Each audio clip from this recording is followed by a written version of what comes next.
Aku kira ini hanya perjalanan bisnis biasa. Kalimat itu mengulang di kepalaku, seperti jejak langkah yang tak mau pergi. Di bandara malam itu, lampu neon dingin menumpahkan bayang-bayang panjang. Orang-orang bergerak cepat seperti ikan di akuarium besar. Rendra memelukku, hangat, wangi setelah penerbangan, memberi cium di pelipisku, menatap Kiko yang berlarian kecil di dekat kami. Senyum di wajahnya sempurna, seperti foto keluarga yang terpajang rapi di rak. Di depan orang lain ia suami penyayang, di rumah ia adalah kepala keluarga.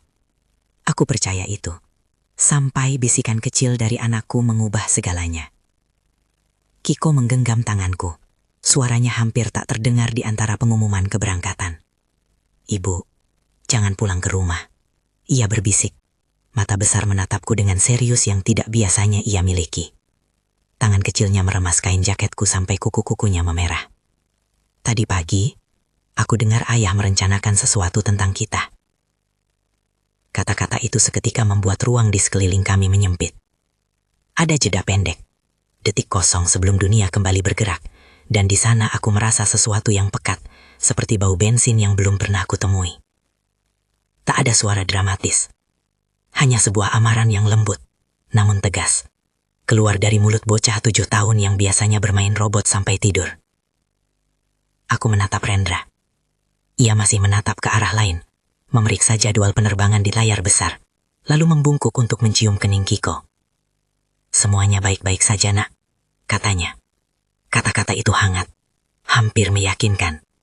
Namun naluri ibu, yang selama ini ku coba bungkam demi rasa aman keluarga, berdiri tegak. Naluri yang bilang, jangan abaikan. Kiko tidak pernah bohong soal hal-hal yang membuatnya takut.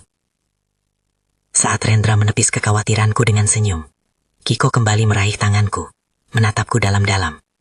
"Tolong, kali ini ibu percaya sama aku," ia berbisik. Mengulang kalimat yang kemudian akan menjadi seperti mantra sepanjang malam-malam kami berikutnya. Keputusan itu, percaya pada anakku, mengambil ruang seperti sebuah keputusan milik orang lain yang tiba-tiba kupikul. Aku mengikutinya dari belakang, pura-pura melangkah santai. Aku mengendap ke mobil, menyalakan mesin, dan mengikuti rute yang kuduga mereka ambil menuju rumah.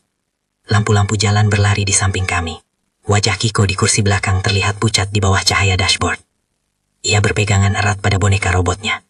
Boneka itu selalu memancarkan bunyi-bunyian sederhana yang menenangkan. Namun malam itu suaranya terasa terlalu riang, seperti musik latar di film kecelakaan. Tidak butuh waktu lama. Rumah kami tidak jauh dari bandara. Cukup dekat untuk membuat rencana seperti ini tampak masuk akal bagi seseorang yang tahu jadwal penerbangan. Ketika aku sampai di tikungan yang membelok ke gang rumah, aku menahan napas. Di depan gerbang ada sebuah van gelap. Mesin terparkir seperti binatang besar yang menunggu perintah. 2 pria berdiri di dekat gerbang, membawa sesuatu yang tampak seperti koper besar. Mereka bergerak dengan sistematis, seolah sudah melakukannya berkali-kali. Seorang pria mencondongkan tubuh, membuka kunci gerbang, memasukkan sesuatu, bentuknya kecil, seperti liontin, ke lubang kunci. Ada jumlah ketenangan dalam gerakan mereka yang membuat perutku melilit. Kami berjaga di mobil, lampu mobil memantulkan permukaan jalan. Telingaku tajam pada setiap suara. Gumam manusia, gesekan sepatu pada aspal, dengungan jauh mobil lain. Seorang dari mereka menengok ke arah jalan, seolah mengecek apakah ada yang mengintai. Mataku berdiri di sana, menahan agar rasa panikku tidak menyala seperti alarm. Kemudian, cahaya orangnya pertama muncul. Tidak banyak, hanya kilasan di balik tirai berat rumah kami, tapi itu cukup untuk membuat sesuatu di perutku runtuh. Bau bensin datang tidak lama setelah itu, samar tapi nyata, tiba-tiba. Aku menutup mulut karena di pikiranku langsung muncul adegan-adegan yang kubaca di berita malam. Asap, pelukan yang tak pernah selesai, dan sebuah keluarga yang lenyap karena satu perencanaan jahat. Tapi aku tidak boleh membiarkan pikiran itu mengambil alih. Ada Kiko di kursi belakang, dan panas di dalam tenggorokanku menjadi keputusan. Aku tidak akan pulang ke rumah. Ponselku bergetar. Pesan masuk dari Rendra. Baru mendarat. Semoga kalian tidur nyenyak. Aku sayang kalian. Pesan itu sederhana, dingin. Alibi yang sudah disiapkannya. Teks yang sempurna untuk menutup jarak antara kebenaran dan prasangka. Ia bilang ia sedang di pesawat, sedang menuju pertemuan yang penting, dan kini ada lampu oranye yang menari di jendela rumah kami seperti sebuah jawaban yang tak mungkin lagi disanggah oleh kata-katanya. Aku menatap layar ponsel, melihat kata-kata tanpa arti, lalu menatap suamiku di kejauhan yang masih berdiri seperti aktor yang belum tahu naskahnya terganti. Di dalam mobil, Kiko menempelkan kepalanya pada bahuku. Ia gemetar, suaranya kecil, namun berisi keberanian yang tak selaras dengan tubuh kecilnya. "Ibu, aku mendengar mereka bicara tentang berangkas," ia berkata. "Mereka bilang kalau kita mati, semuanya akan jadi milik ayahnya." Kata-kata itu seperti paku yang menusuk. Ayahku telah meninggalkan warisan, sebuah rumah, beberapa tabungan, dokumen yang tak selalu kuerti, yang menurut pandangan Rendra bisa diatur sedemikian rupa agar menjadi miliknya jika sesuatu terjadi pada kami. Ada file kecil yang selalu menyimpan nama ayahku, surat-surat yang mungkin tidak aku ketahui isinya. Aku teringat bagaimana ayah pernah memegang tanganku ringan, berkata, "Alma, kalau suatu saat kau ragu, simpan bukti. Bukti kecil kadang mengerti bahasa kebenaran." Itu terdengar seperti nasihat sederhana ketika aku masih anak gadis, namun malam itu nadanya menjadi perintah. Aku melihat ke arah Kiko lagi. Mata kecil itu penuh keteguhan. "Tolong, kali ini ibu percaya sama aku," ia bisik lagi, seperti menguatkan kita berdua. Aku meletakkan kendaraan di ujung jalan, memutuskan untuk tidak memanggil polisi dulu. Aku tidak ingin menempatkan Kiko dalam bahaya. Pun, jika ini benar-benar rencana, kedatangan polisi bisa membuat pelaku panik dan tindakan tragis bisa terjadi. Jadi aku memilih jalan yang lebih gila, mengawasi, menyimpan bukti, mencari bantuan yang cermat. Aku membawa Kiko pergi dari sana. Kami meninggalkan rumah tanpa tas, tanpa pakaian hangat. Hanya boneka robot di pelukan anakku, ponsel yang menggenggam pesan yang dingin, dan naluri yang menuntun. Kami berkelit dari kota sampai hampir menuju kampungnya ayahku. Jalanan malam terasa panjang, dan setiap lampu jalan seperti mata kecil yang menonton kami melarikan diri dari sesuatu yang seharusnya menjadi tempat paling aman, rumah. Kami berhenti di sebuah warung kecil, menyediakan minum hangat untuk menghangatkan tubuh dan menahan ketakutan yang tak bisa kubuang. Kiko mencomot sebatang roti, tetapi ia tampak jauh. Kadang ia berbicara sendiri, menyusun detail yang baru diingatnya. Aku mencatat semuanya di kepala, seperti detektif amatir yang tahu bahwa setiap kata anak adalah potongan teka-teki. Setelah beberapa jam, dengan mata yang mulai bengkak karena kurang tidur, kami menuju ke sebuah apartemen kecil di sudut kota, tempat Ibu Siwi tinggal. Ia pengacara tua yang pernah bekerja bersama ayah sebelum terakhir kali ayah sakit. Ia tidak pernah jadi pengacara glamur, rambutnya selalu disanggul rapi, dan apartemennya dipenuhi buku-buku hukum yang menumpuk, cangkir teh yang menguap, dan aroma melati. Ketika aku mengetuk pintunya, ia membuka dengan satu lengan berada di depan tubuhnya. Ekspresi wajahnya seperti sudah menunggu kabar buruk itu bertahun-tahun. "Ibu Siwi," suaraku serak. "Aku butuh bantuan." Ia menatap Kiko dulu, matanya lembut tapi tajam, seperti kaca pembesar yang bisa melihat lebih jauh dari yang dipikirkan orang. "Masuklah, Nak, ceritakan dari awal." Di ruang tamunya, ketika cangkir-cangkir teh diletakkan dan lampu meja menyala, aku mulai dari bandara. Bagaimana Kiko meremas tanganku, bagaimana dua pria di depan rumah, bau bensin, mata Rendra yang tidak sempat menatapku, pesan teksnya yang sempurna. Ibu Siwi mendengarkan tanpa menyela, menuliskan sesekali dengan pena yang agak tua di buku catatannya. Ada sesuatu dalam cara ia menuliskan, tenang, sistematis, yang memberi rasa dapat diandalkan di tengah badai kami. "Apa yang ayahmu simpan?" ia tanya akhirnya. "Apa yang mungkin dia tinggalkan yang membuat seseorang sampai harus melakukan ini?" Aku menceritakan tentang warisan ayah, lahan, beberapa deposito, dan sebuah brankas yang katanya tahan api, sebuah asuransi yang selalu menjadi lelucon di meja makan kami.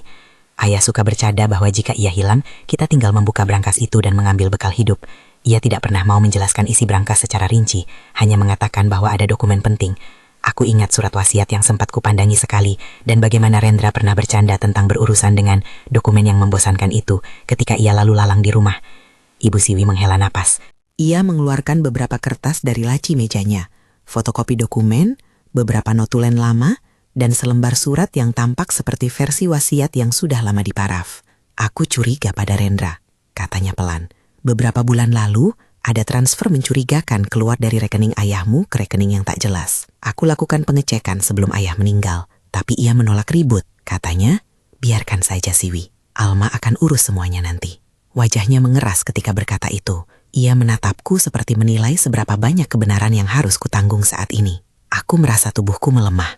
Rendra punya motif. Uang bisa menjadi bentuk cinta, bisa juga menjadi alasan membunuh. Kita sering menilai cinta dari jumlah yang tersisa di rekening, dan disitulah ia mungkin salah mengartikan cinta itu sendiri. Ibu Siwi melanjutkan, tapi yang lebih penting Alma adalah pengaturan wasiat. Ayahmu memang membuat beberapa instrumen hukum. Ada skenario yang membuat aset utama berpindah tangan jika pemiliknya, artinya kamu dan anakmu, meninggal. Tanpa kehadiran kalian, klaim itu mudah. Aku sudah mengendus beberapa hal yang aneh, tapi tidak pernah memiliki bukti yang cukup. Ia menepuk tanganku, lalu menarik napas panjang. Kita harus mengumpulkan bukti. Kita tak bisa bertindak gegabah.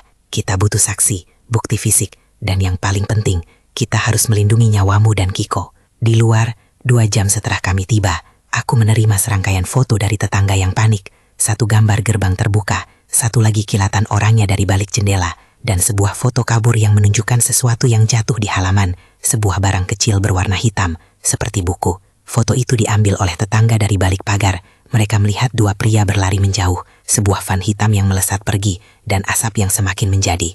Ibu Siwi menatap foto-foto itu. Itu bisa jadi, katanya, lalu menutup mulutnya. Ia tahu apa itu bisa berarti. Ketika para pemadam kebakaran datang, mereka memang berhasil memadamkan api lebih cepat dari yang diharapkan. Ada saksi yang bilang sirene terdengar lebih cepat dari biasanya, yang memberi celah bagi sesuatu yang nyaris menjadi bencana untuk menjadi sebuah jejak saja.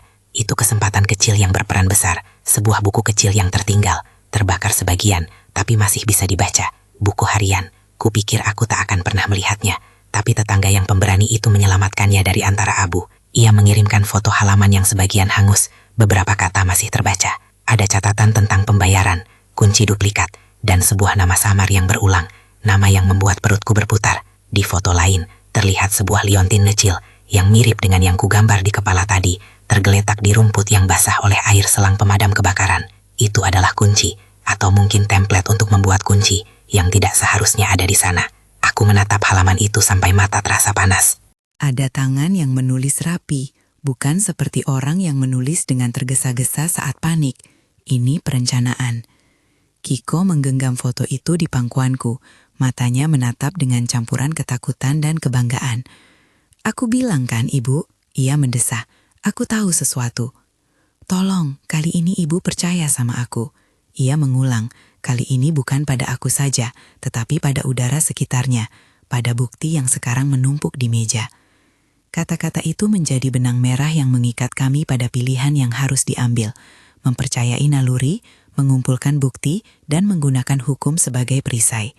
Ibu Siwi menutup bukunya, menatap ke atas, lalu melihatku dengan tatapan yang kini lebih tegas daripada lembut. Kita harus bertindak cepat, tapi kita juga harus cerdas. Kita tidak ingin bukti itu hilang karena langkah yang salah.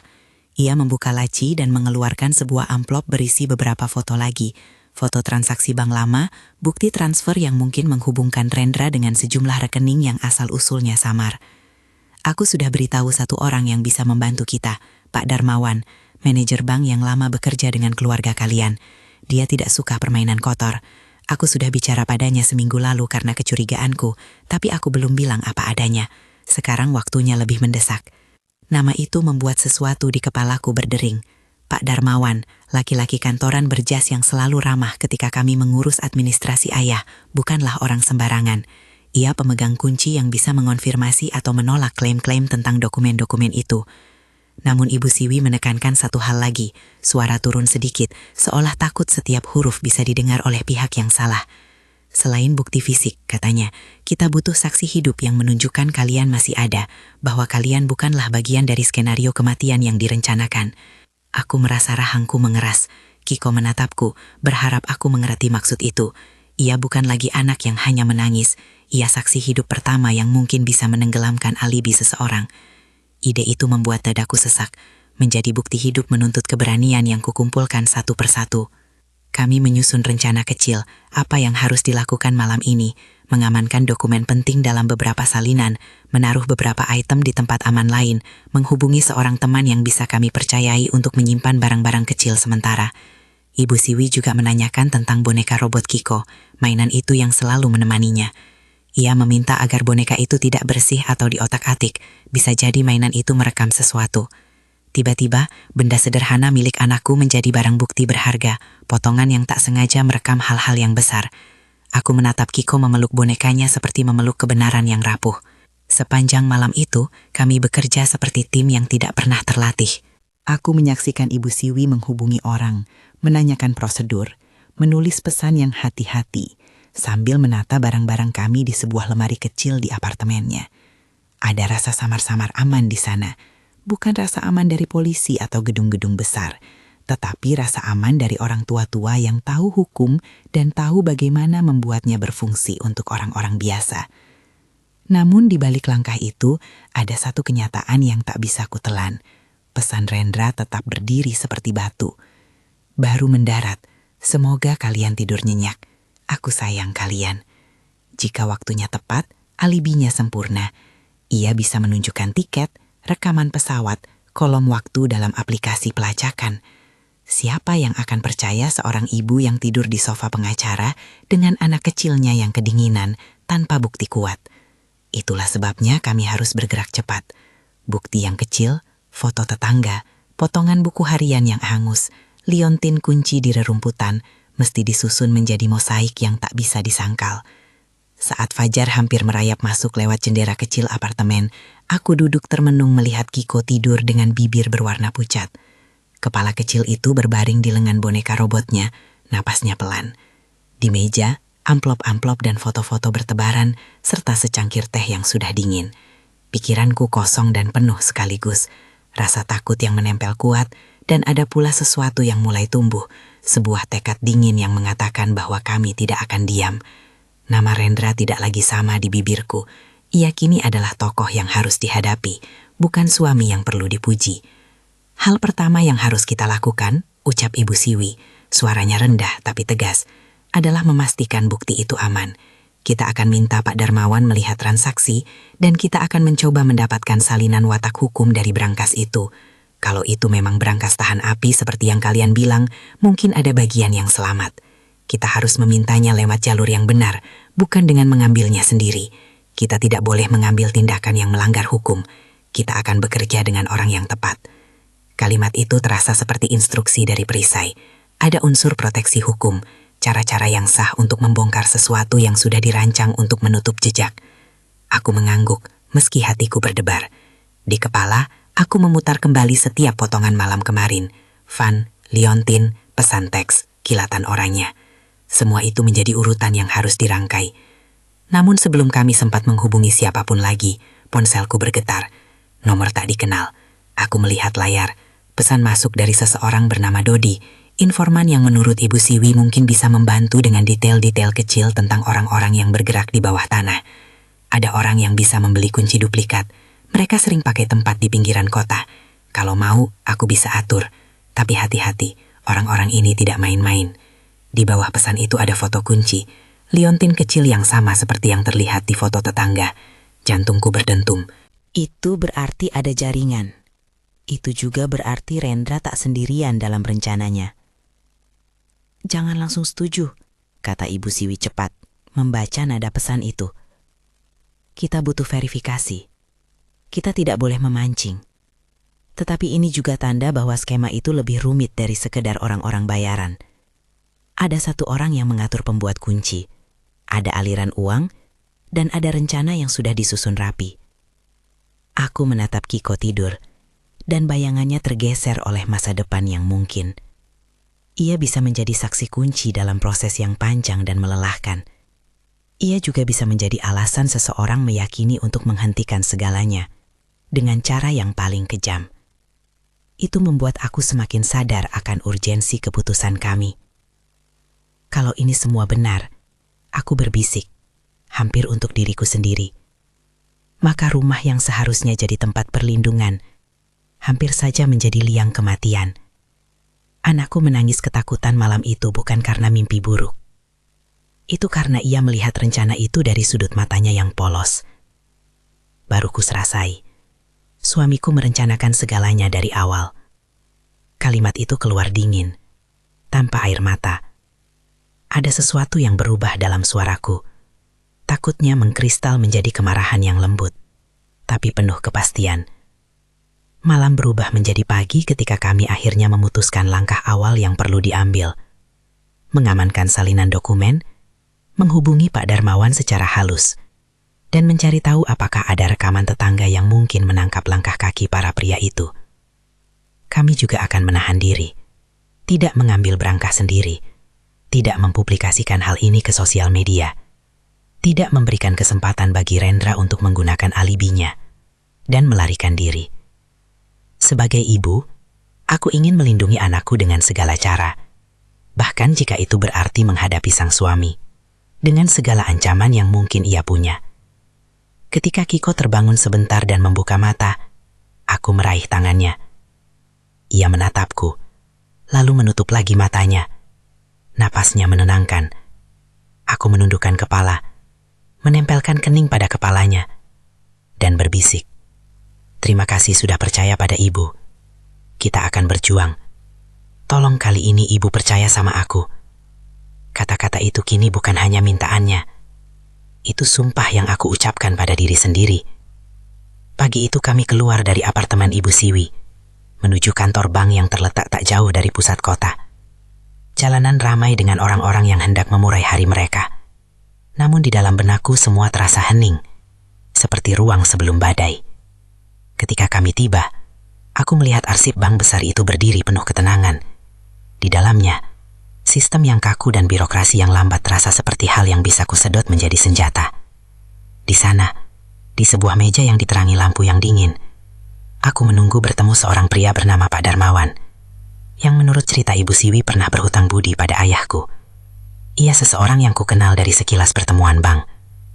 Ramah, selalu dengan sapaan hangat dan secangkir kopi yang tak pernah habis dari ruangannya. Namun kini aku harus memintanya membuka pintu sistem yang biasanya hanya untuk mereka yang punya izin resmi.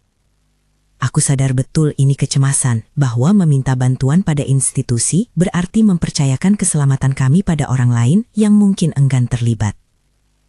Di ruang tunggu bank, aku melipat tangan di pangkuan, menatap Kiko yang memainkan boneka robotnya dengan gerakan yang mulai tampak otomatis.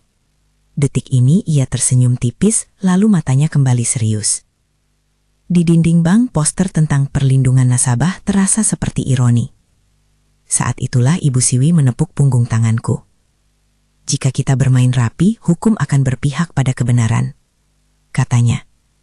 Dan aku ingin percaya pada kata-kata itu seperti memegang pelampung dalam lautan. Pintu ruangannya terbuka dan seorang pria dengan rambut menyisir rapi keluar. Matanya menilai kami sejenak, lalu ada kilasan pengertian di wajahnya. "Alma," katanya perlahan, suaranya bergetar sedikit. Mungkin karena beban yang tiba-tiba ia rasakan. "Aku sudah menunggu panggilanmu sejak aku mendapat surat dari Ibu Siwi." Ia mempersilahkan kami masuk, dan di dalam ruangan yang berbau kertas lama itu, kami mulai membuka lembar demi lembar masa lalu. Pak Darmawan menoleh ke arah fotokopi yang kubawa, memeriksa angka transfer dengan jari-jari yang cekatan. Ia mengangguk beberapa kali. "Ini bukan transfer kecil," gumamnya. "Ini pola. Ada rekening-rekening yang menerima sejumlah uang di waktu-waktu yang aneh. Tidak normal untuk sebuah keluarga." Ia menatapku. "Jika kau bersedia, kami bisa memulai audit kecil, melihat jejak uang itu. Tapi proses itu memakan waktu. Dan yang lebih penting, mempublikasikannya tanpa izin dapat berbalik pada kita. Kita harus lakukan dengan lembaga penegak hukum, agar hasilnya sah di pengadilan." Satu demi satu potongan puzzle mulai tampak. Ada aliran uang, liontin kunci, buku harian yang sebagian hangus, dan sebuah boneka robot yang mungkin merekam sesuatu tanpa sengaja. Ada pesan dingin Rendra yang memberi alibi sempurna. Semua itu menuntut tindakan, tapi bukan tindakan yang gegabah. Aku duduk di sana, merasakan berat tanggung jawab yang tak pernah kupahami akan sebesar ini. Menjadi ibu bukan lagi sekedar menyuapi dan menuntun pada sekolah. Menjadi ibu kini berarti menghadapi orang yang kukenal paling dekat sebagai ancaman. Ketika kami berdiri meninggalkan bank, udara luar terasa lebih tajam, kontras dengan dinginnya ruangan AC. Kami pulang ke apartemen Ibu Siwi untuk menyusun langkah selanjutnya. Di jalan, Kiko menatap ke arah rumah kami, yang dari kejauhan terlihat seperti rumah biasa. Jendela, pagar, taman kecil yang biasa kami rawat. Di matanya, rumah itu sekarang memancarkan bayangan oranye yang tak bisa dihapus. Ia menunduk, kemudian menatapku. "Ibu, aku takut," katanya. Suaranya kecil. Aku menunduk dan mengusap rambutnya. "Ibu juga takut, Nak. Tapi kita bersama. Kita akan buktikan bahwa ibu dan kamu masih ada. Kita tidak akan membiarkan mereka mengambil apapun dari kita dengan cara itu." Ia mengangguk, lalu memeluk boneka robotnya erat-erat. dan mengucapkan mantra kecil yang sudah menjadi simbol perjuangan kami. Tolong, kali ini ibu percaya sama aku. Di depan apartemen Ibu Siwi, aku menatap ke arah jalan yang kami lalui. Di sana, di balik tirai kehidupan biasa, ada jaringan yang bergerak rapi. Ada rencana yang sudah dibuat dari awal, begitu sempurna sehingga sebuah pesan teks bisa menjadi bukti alibi yang mematikan. Namun ada juga potongan kecil yang jatuh dari rencana itu. Buku yang terbakar, liontin kecil, foto tetangga, yang kini seperti koin keberuntungan di tangan kami jika kami tahu cara menggunakannya. Kami memasuki apartemen, menutup pintu, dan untuk sejenak duduk dalam keheningan. Di meja, foto-foto itu berserakan seperti korban kecil dari perencanaan besar.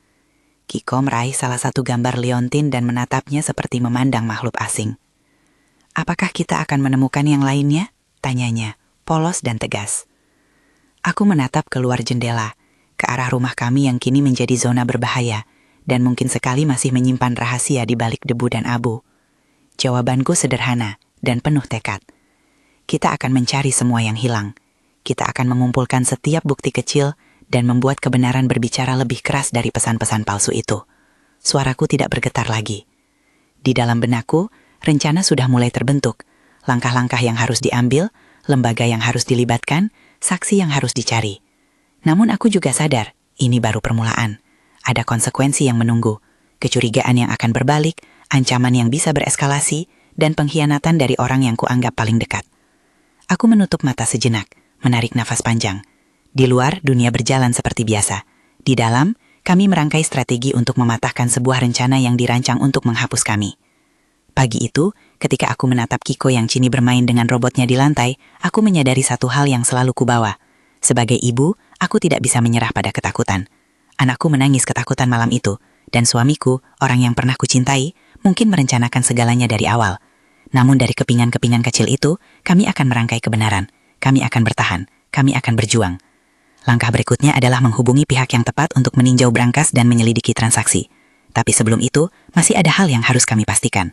Bahwa apa yang terlihat di foto itu memang cukup kuat. Bahwa liontin itu tak hanya sebuah petunjuk. Bahwa buku harian yang hangus itu bisa dibaca cukup untuk menunjukkan pola. Dan di atas semua itu, kami harus tetap hidup, benar-benar hidup, sebagai saksi dari kisah yang belum layak untuk disudahi. Langkah pertama yang kami ambil adalah menghubungi orang yang tepat, bukan untuk membalas, melainkan untuk memastikan kebenaran bisa terdengar oleh mereka yang memiliki wewenang untuk mendengar. Ibu Siwi menatapku seperti sedang menghitung kemungkinan di kepalanya. Akhirnya ia mengangkat telepon dan menyebut satu nama yang selama ini kupikir hanya muncul dalam cerita-cerita lama tentang kredibilitas, Detektif Binsar. Ia bukan detektif muda yang berambut hitam pekat, melainkan sosok yang telah menanggung banyak malam panjang dan melihat macam-macam wajah manusia, termasuk wajah yang tersenyum dengan rencana berbahaya di baliknya. Beberapa jam kemudian, di ruang tamu sempit Ibu Siwi, detektif itu berdiri seperti bayangan yang tentatif namun tenang, seseorang yang siap menghadapi resiko namun tak tergesa-gesa. "Kami akan bekerja berdasarkan bukti," katanya lugas. Tidak ada aksi sensasional. Kita tidak boleh memberi alasan pada Rendra untuk mengklaim penganiayaan atas dirinya. Kita kumpulkan bukti, kita amankan barang bukti, kita minta bank bekerja sama, dan kita koordinasikan dengan kejaksaan. Kalau memungkinkan, kita tangkap ketika ada bukti kuat, bukan sekedar kecurigaan. Strategi itu terdengar seperti peta yang menenangkan sekaligus membuat dadaku berdebar. Aku merasa seperti partisipan dalam permainan papan yang hidup. Langkah harus presisi. Jika salah satu bidak tergeser terlalu cepat, meja bisa runtuh. Dari percakapan itu muncul rencana, pengamanan bukti fisik yang ada, foto tetangga, liontin kunci yang ditemukan di halaman, buku harian yang sebagian hangus dengan catatan rantai kepemilikan. Audit transaksi oleh Pak Darmawan untuk menghubungkan aliran uang, pengumpulan saksi, termasuk tetangga yang berani mengambil foto, dan yang paling sensitif, menjadikan boneka robot Kiko yang mungkin merekam sebagai bukti tanpa mengekspos anakku pada trauma. Ada bagian dari rencana itu yang membuatku risau, penggunaan informan. Dodi, orang yang memberi tips soal kunci duplikat, bukanlah pahlawan fiksi. Ia hidup di celah-celah kota, tahu siapa yang membuat kunci duplikat, siapa yang mengambil pesanan gelap. Menggunakan informan seperti menggunakan bara api, bisa menghangatkan, bisa juga membakar. Namun Ibu Siwi menenangkanku, kita tidak meminta dia melakukan kejahatan, katanya. Kita minta dia menunjukkan aliran yang sudah ada. Kita melakukan verifikasi melalui jalur resmi. Di bawah pengawasan polisi, pertemuan diatur sedemikian rupa sehingga Dodi hanya menjadi mata dan telinga, sumber informasi untuk memetakan jaringan, bukan pelaku. Pertemuan dengan Dodi berlangsung di sebuah warung kopi kecil, jauh dari pusat, tempat aroma rokok bercampur dengan kopi hangat. Ia tampak kecil, mata selalu terlihat waspada. Ia menyerahkan foto-foto kunci duplikat, menyebut alamat bengkel kecil yang biasa menjadi tempat pemesanan kunci palsu. Semua itu, foto, lokasi, nama, dicatat oleh detektif Binsar. Mereka bekerja cepat, ujar Dodi. Tapi mereka juga meninggalkan jejak. Orang-orang seperti itu punya pengantar, ada yang bayar lewat rekening, ada uang yang mengalir.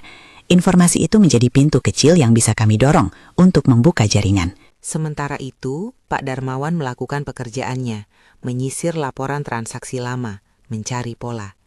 Ia duduk di depan layar komputer dengan ekspresi terkejut yang kemudian menjadi tegas. Ada pola pengulangan, katanya. Transfer ke rekening-rekening kecil, jumlah yang tampak remeh, tetapi frekuensinya aneh. Ini bukan pemberian biasa, ini pembagian pembayaran. Ia menekankan pentingnya legalitas. Semua yang akan digunakan di pengadilan harus diperoleh dengan prosedur yang benar agar tak terganjal keberatan hukum. Ia membantu menyiapkan permintaan resmi untuk audit internal dan menyusun dokumen yang akan diajukan ke kejaksaan. Buku harian yang diselamatkan tetangga, meski sebagian hangus, mulai memberi nama, tanggal, dan angka yang terkait. Di halaman-halaman yang masih terbaca, ada catatan singkat. Transfer 1004D, uang diterima. Kunci duplikat 1504 JP dan beberapa inisial yang berulang.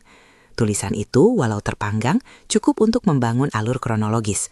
Kami menaruh halaman-halaman itu dalam amplop berlapis, menandai dan memfotokopi setiap bagian yang masih bisa dibaca. Rantai kepemilikan dokumen itu dicatat, siapa menemukan, siapa menyerahkan, siapa menyimpan. Detektif Binsar menekankan pentingnya itu berulang kali. Tanpa chain of custody yang jelas, kata dia, bukti sekuat apapun bisa dipertanyakan di pengadilan. Ada satu item yang membuatku dan Ibu Siwi menahan napas, boneka robot. Mainan kecil itu setelah diperiksa oleh teknisi forensik digital yang bekerja sama dengan polisi, mengandung modul perekam sederhana, sebuah fitur yang pada awalnya hanya dirancang untuk membuat anak merasa ditemani. Ternyata, beberapa rekaman pendek tersimpan di dalamnya, potongan audio dan video buram dengan kualitas rendah, tetapi cukup untuk menunjukkan ada percakapan di rumah pada waktu yang sama dengan foto tetangga, suara langka, bisik, serta suara yang menurut analisis awal hampir mirip dengan suara Rendra saat tertangkap di beberapa rekaman telepon. Forensik menjelaskan bagaimana mereka memulihkan file-file itu tanpa merusak perangkat, proses yang hati-hati, protokol yang sah, dan dokumentasi lengkap. Kami memiliki bukti digital yang bila diawetkan dengan benar, bisa menjadi sangat menentukan. Kabar itu membuat aku merasa lega sekaligus cemas. Bagaimana jika penemuan itu memperkuat bukti, namun juga menempatkan Kiko di pusat perhatian pengadilan? Ibu Siwi menenangkan. Kita punya cara, katanya. Kita bisa mengajukan rekaman itu sebagai barang bukti tanpa harus memaksa Kiko hadir di pengadilan. Anak-anak tidak selalu harus naik ke mimbar. Kita akan minta agar rekaman itu diterima melalui prosedur yang melindungi identitasnya. Blur wajah, suara disamarkan jika diperlukan, dan saksi ahli menjelaskan konteksnya. Ide itu membuatku menitikkan air mata, bukan karena bahagia semata, tetapi karena perlindungan itu adalah salah satu hal yang sering dilupakan. Bukti bisa berbicara tanpa harus mempermalukan yang paling rentan. Dengan bukti-bukti yang mulai terkumpul, transaksi, catatan hari, layontin kunci, foto tetangga, dan rekaman mainan, tim kami menyusun operasi yang hati-hati. Rencana itu sederhana pada permukaan, memberi kesempatan kepada Rendra untuk menunjukkan dirinya sebagai orang yang berhak mengelola dokumen-dokumen tertentu di bank di bawah pengawasan polisi. Menjebaknya untuk datang ke tempat yang aman, memastikan bukti hukum cukup untuk penangkapan. Semua langkah direncanakan bersama jaksa yang ditugaskan pada kasus itu, sehingga setiap tindakan punya dasar hukum kuat. Ada semacam ketegangan baru yang kami rasakan, bukan lagi ketakutan yang lumpuh, melainkan ketegangan waspada yang matang. Kiko tampak menyadari itu. Ia semakin sering menatap tangan kecilnya, memegang boneka robot seolah memeriksa bagian yang kecil yang bisa menyimpan kebenaran. "Ibu, aku khawatir dia akan marah," katanya suatu malam. Kata-katanya sederhana, polos. Aku menunduk dan merangkulnya. "Kita tidak ingin dia marah dengan cara mengancam," aku jawab. "Kita ingin hukum yang bekerja. Kita ingin kebenaran dipanggil, bukan dengan kekerasan." Operasi penjebakan dirancang untuk suatu pagi yang tampak biasa. Rendra menerima kabar yang seolah memberi jalan untuk mengklaim dokumen tertentu yang ia klaim sebagai bagian dari pembagian aset. Pak Darmawan diberi peran krusial. Ia akan memastikan ada prosedur bank yang muncul wajar, sebuah pertemuan untuk memverifikasi akses ke safe deposit box yang memerlukan kunci fisik dan tanda tangan penjamin. Detektif Binsar dan timnya menunggu di belakang layar, bukan di lorong bank yang ramai, tetapi tersembunyi di ruang kontrol. Koordinasi yang diam-diam dengan staf bank yang sudah terlatih menghadapi situasi semacam ini. Semua orang bertindak sesuai hukum, tidak ada pemalsuan dokumen oleh kami, tidak ada tipu daya yang melanggar prosedur. Kami hanya menciptakan kondisi legal yang memungkinkan pelaku datang untuk melakukan klaimnya sendiri. Hari itu aku berdiri di dalam mobil yang diparkir agak jauh, memeluk Kiko yang tangannya gemetar sedikit.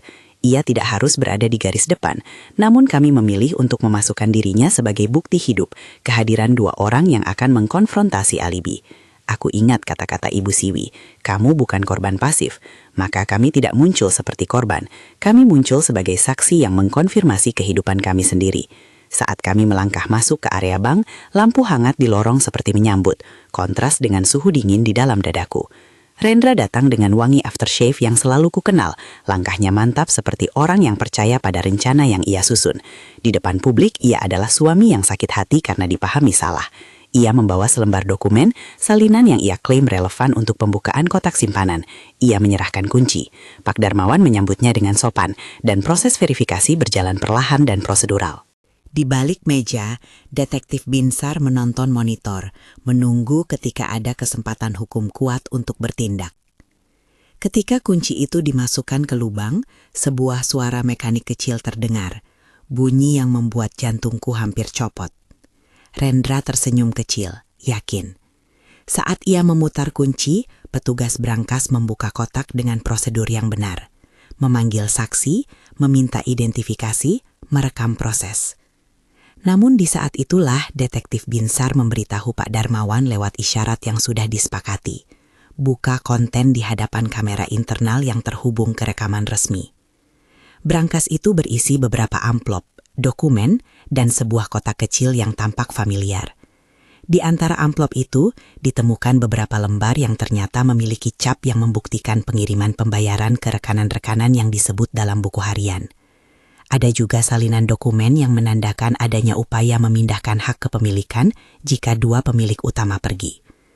Detektif Binsar kemudian memanggil Rendra untuk dibawa ke ruang interogasi. Dalam proses itu, sebuah monitor di ruang tunggu memainkan potongan video dari boneka robot Kiko. Blur dan buram, suara yang tersaring, tapi cukup menunjukkan adanya pembicaraan yang memperkuat hubungan Rendra dengan langkah-langkah yang tercatat di buku harian. Ruang itu sunyi, beberapa nasabah menoleh. Rendra menatap layar, wajahnya berubah. Ada jeda panjang saat ia melihat cuplikan itu. Ia tahu bagian-bagian yang terekam tak hanya menunjukkan keterlibatannya, tetapi juga kaitannya dengan orang lain yang diidentifikasi dalam catatan. Ia yang selama ini selalu mengandalkan alibi teks, seperti pesan dingin di ponsel. Baru mendarat, semoga kalian tidur nyenyak, aku sayang kalian. Kini terpojok oleh rekaman-rekaman kecil yang membentuk mosaik. Penangkapan itu tidak dramatis seperti adegan film. Ada prosedur, ada hak untuk menahan, ada bacaan hak-hak. Semua dilakukan agar bukti yang akan datang ke pengadilan tidak ternodai. Detektif Binsar bergerak cepat namun hati-hati. Kami menyaksikan ketika pria yang tidur di pelukanku menjadi orang yang dituntut dalam hal serius itu. Rendra ditahan bukan oleh amarah kami, tapi oleh alat bukti yang diletakkan satu persatu pada meja. Aku melihat ke Kiko, mata kecilnya melebar. Namun ia mendapati kenyataan yang sudah lama ia rasakan. Kebenaran mulai berbentuk. Setelah penangkapan, proses investigasi berjalan panjang. Detektif Binsar bersama timnya mengambil keterangan, menjamin bukti digital disalin dan disimpan dengan protokol forensik, dan meminta bantuan ahli untuk menguatkan hubungan antara transfer bank dan penerima. Ada pemeriksaan atas komunikasi, wawancara dengan para pembakar bayaran yang ternyata aktivitasnya bisa ditelusuri melalui data transaksi, dan konfirmasi dari bengkel pembuat kunci tentang pesanan yang sesuai tanggal di buku harian. Semua proses itu memakan waktu, tetapi semakin jelas peta jaringan itu menjadi. Sebuah momen mengejutkan terjadi ketika salah satu pelaku bayaran, orang yang bertugas membuka gerbang malam itu, ditangkap setelah jejak digitalnya ditemukan. Ia, di bawah tekanan bukti, memberikan pengakuan yang mengaitkan Rendra dengan pengerahan orang-orang itu. Pengakuan itu bukanlah satu-satunya batu bata, tetapi ia membuat tembok bukti semakin kokoh. Namun pengakuan tersangka harus diperlakukan dengan hati-hati. Jaksa menggunakan pengakuan itu bersama dokumen-dokumen dan rekaman untuk membangun dakwaan. Sidang demi sidang disusun. Kami menunggu pemanggilan jaksa dengan napas yang teratur, meski setiap hari ada ketegangan baru. Adu strategi hukum dari kubu Rendra, tuntutan agar beberapa bukti tidak boleh diterima, upaya penundaan, sampai intimidasi halus yang mengintai di pojok. Ibu Siwi menjadi perisai hukum kami. Ia bekerja tanpa henti, memastikan semua bukti dimasukkan dengan cara yang tak memicu pembatalan. Pak Darmawan memberikan kesaksian mengenai aliran uang yang tak wajar, menjelaskan langkah-langkah bank yang memastikan keabsahan temuan mereka. Detektif Binsar menyampaikan proses investigasi secara kronologis, menjaga agar detail teknis yang sensitif tidak mengganggu privasi Kiko. Di ruang sidang, suasana tegang. Jaksa mendirikan kasusnya berdasarkan 4 pilar yang konsisten: motif finansial, pengaturan warisan dan aliran uang, kesempatan, akses kunci duplikat dan pengorganisasian pelaku bayaran, bukti fisik, liontin kunci, buku harian, dan bukti digital, rekaman mainan, data transaksi bank. Pembela Rendra mencoba mematahkan satu persatu, meragukan keaslian rekaman, menunjukkan kemungkinan pemalsuan dokumen, dan mengangkat isu emosional bahwa pernikahan mereka memiliki luka yang halus dan bahwa tuduhan tersebut tidak dapat diterima begitu saja. Namun tim kami sudah sedemikian rapi menata tiap bukti sehingga bantahan-bantahan itu tak lagi mampu meruntuhkan struktur yang telah dibangun. Salah satu momen yang paling berat bagiku adalah ketika jaksa memutuskan bahwa Kiko tidak akan hadir di ruang sidang. Alih-alih itu, rekaman yang sudah diproses dengan wajah Kiko diburamkan dan suaranya disamarkan bila perlu, diputar sebagai barang bukti. Seorang ahli forensik digital menjelaskan bagaimana rekaman itu dipulihkan dan bagaimana metadata pada file menunjukkan waktu dan tanggal yang relevan. Tetangga yang menemukan buku harian memberi kesaksian tentang bagaimana ia menyelamatkannya dari tumpukan abu, menolak kesombongan untuk menyimpan barang yang mungkin menyelamatkan hidup. Pak Darmawan memaparkan pola transaksi yang mengindikasikan pembayaran terkoordinasi. Ibu Siwi berdiri di ruang sidang, menjelaskan kenapa tindakan hukum diambil secara hati-hati dan bagaimana kami memilih untuk mengandalkan bukti daripada emosi. Kubu pembela mencoba mengangkat keraguan tentang niat dan menyarankan bahwa kebetulan bisa menjelaskan sebagian catatan. Namun ada satu hal yang sulit dibantah, kombinasi bukti yang independen tetapi saling terkait. Buku harian menunjukkan rencana, boneka robot menunjukkan percakapan yang diperkuat oleh pengakuan salah satu pelaku, dan transfer bank menunjukkan aliran dana sesuai waktu yang tercantum di catatan. Ketika panel saksi dan bukti itu dikompilasi, gambaran yang muncul bukanlah kebetulan, melainkan perencanaan. Putusan pengadilan datang setelah beberapa hari persidangan yang melelahkan. Hakim memutuskan berdasarkan tertimbangnya bukti. Ia menilai rekaman digital, dokumen yang diawetkan dengan prosedur benar, dan kesaksian manusia yang relevan. Rendra dinyatakan bersalah atas tuduhan pengaturan tindakan kriminal yang mengancam nyawa dan berencana untuk mendapatkan aset dengan cara yang ilegal. Kalimat-kalimat hakim tidak membalaskan dendam, melainkan menyatakan penghukuman yang sesuai menurut hukum negara. Konsekuensi nyata atas tindakan yang telah direncanakan. Ketika keputusan itu dibacakan, entah bagaimana tubuhku terasa kosong dan penuh pada saat bersamaan. Ada lega, namun tidak sesederhana akhir cerita. Di balik itu semua ada beban kenangan dan pemulihan yang harus dilakukan. Setelah proses hukum, kehidupan kami berjalan menuju fase yang lain, pemulihan. Kami tidak kembali pada kehidupan seperti semula, karena rumah itu kini masih menyimpan jejak yang tak mudah dihapus oleh pengecatan dan pembersihan. Namun ada kemajuan konkret. Hak atas sebagian aset yang seharusnya menjadi milik keluarga ayahku diuji kembali. Dan berdasarkan temuan kasus, beberapa dokumen yang dimaksud dinyatakan tidak sah karena adanya manipulasi dan ancaman. Proses administrasi itu tidak cepat, namun hasil akhirnya memberi akses pada dana yang kemudian kusediakan untuk sesuatu yang lebih besar daripada sekadar membayar tagihan, yayasan.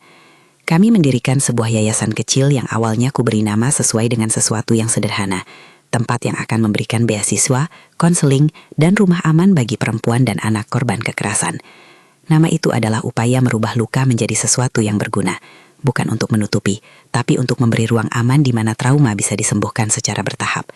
Pengalaman kami memengaruhi struktur yayasan, fokus pada pendampingan hukum, terapi trauma anak, dan beasiswa bagi anak-anak yang kehilangan orang tua karena tindak kejahatan domestik.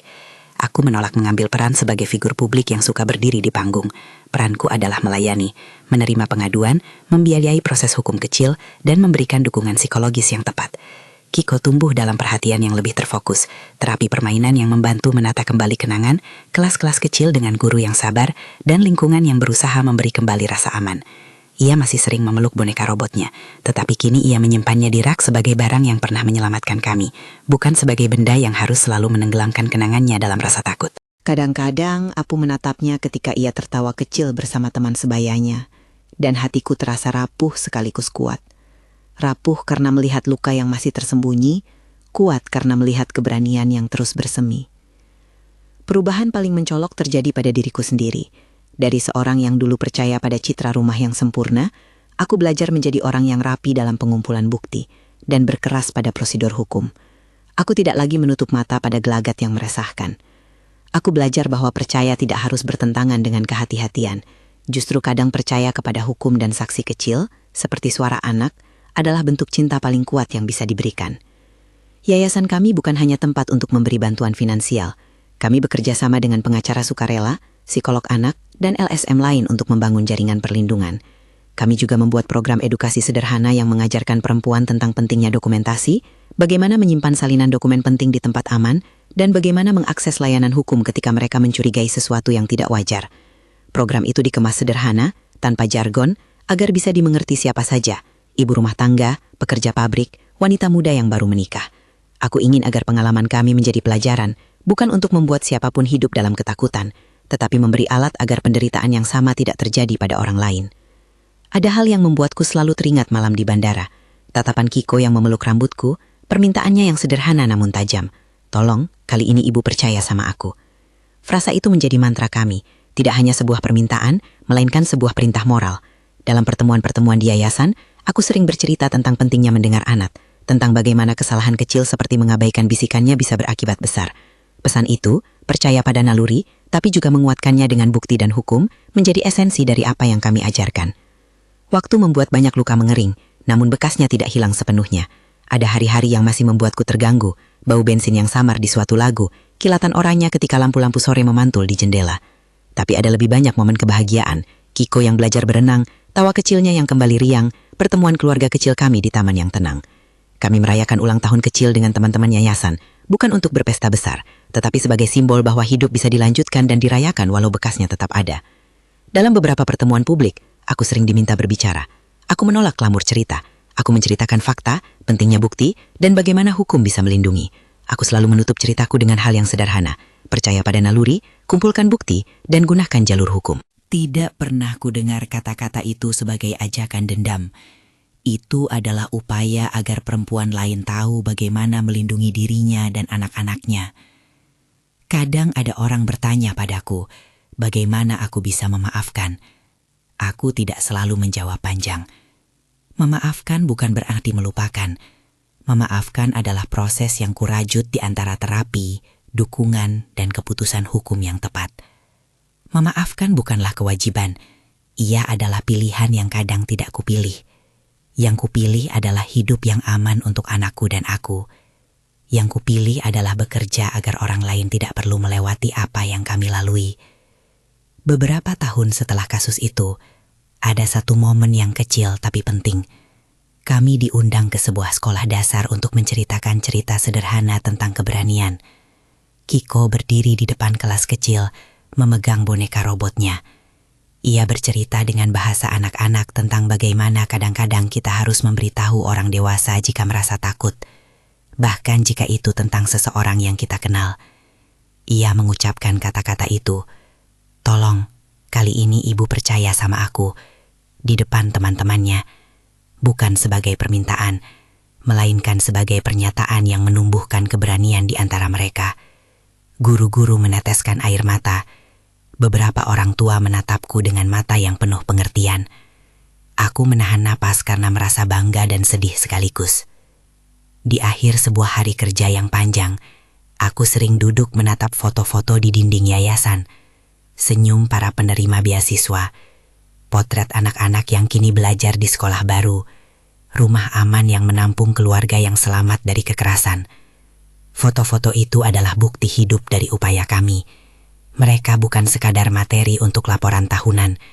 Mereka adalah alasan mengapa kami bangun setiap pagi dan menata dokumen hukum, menghubungi donatur, dan mendengar cerita-cerita yang seringkali memilukan. Rendra, nama itu kini tidak lagi memiliki tempat di percakapan sehari-hari kami. Ia menjadi bagian dari masa lalu yang diuji oleh hukum. Hidupku tidak lagi dipenuhi rasa takut yang mematikan, namun aku tetap waspada. Pengalaman itu mengajarkan bahwa keamanan bukan sesuatu yang diberikan begitu saja. Ia dibangun dengan prosedur, teman-teman yang bisa dipercaya, pengacara yang mau bekerja tanpa syarat, dan keyakinan bahwa kebenaran kecil dari anak kecil dapat berbicara lantang bila didengar. Ketika malam turun, aku sering mengingat malam di bandara, kilatan lampu, detik hening ketika Kiko menggenggam tanganku, pesan teks yang dingin di ponsel. Aku mengingat kalimat yang kemudian jadi poros hidup kami. Anakku menangis ketakutan. Baru kuserasai, suamiku merencanakan segalanya dari awal. Kalimat itu bukan lagi sekadar judul bagi luka. Ia jadi pengingat mengapa kami harus tetap berjaga, mengapa kami harus membangun rumah yang aman untuk orang lain, dan mengapa kita tak boleh menutup telinga pada bisikan anak-anak. Jika ada satu pesan yang ingin kuberi pada siapa saja yang menonton kisah ini, itu bukan ajakan untuk hidup dalam ketakutan.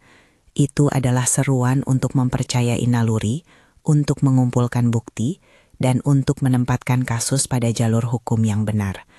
Malam-malam ketakutan bisa berubah menjadi siang-siang di mana kebenaran ditemukan, asalkan kita tak menyerah pada perasaan bahwa ini terlalu sulit. Kebenaran butuh kerja, dokumentasi, saksi, dan sistem yang berjalan dengan benar. Terima kasih telah mengikuti perjalanan kami sampai di sini. Jika cerita ini menyentuhmu, tuliskan dari mana kamu menonton di kolom komentar. Dan pertimbangkan untuk subscribe agar kamu tidak ketinggalan kisah-kisah serupa yang mengangkat isu perlindungan perempuan dan anak. Di deskripsi ada tautan untuk belajar lebih lanjut tentang yayasan kami. Bagaimana dukunganmu, meskipun kecil, bisa membantu memberikan rumah aman, pendidikan, dan pendampingan hukum bagi mereka yang membutuhkan. Kami tidak menawarkan jawaban instan, hanya kerja keras, bukti, hukum, dan harapan. Di akhir hari, ketika lampu-lampu di kota mulai teredup, aku menatap Kiko yang kini tertidur dengan damai. Ia meringkuk di bawah selimut, boneka robot di sampingnya seperti penjaga kecil yang tak lagi hanya merekam kengerian, melainkan juga tawa dan pelajaran. Aku menunduk, menempelkan kening pada kepalanya, dan berbisik, "Terima kasih sudah percaya pada ibu." Suaraku lembut, penuh syukur dan janji. Di dalam hatiku, ada ketegasan baru. Kami akan terus hidup, membela, dan membangun sesuatu yang berubah dari luka menjadi kekuatan. Anakku menangis ketakutan. Baru kuserasai. Suamiku merencanakan segalanya dari awal. Kini aku tahu, dari pengkhianatan itu kami memanen keberanian. Dari kepingan bukti yang kecil, kami merangkai keadilan. Dari kegelapan malam, kami menyalakan sebuah lampu yang akan terus menyala untuk mereka yang datang mencari perlindungan.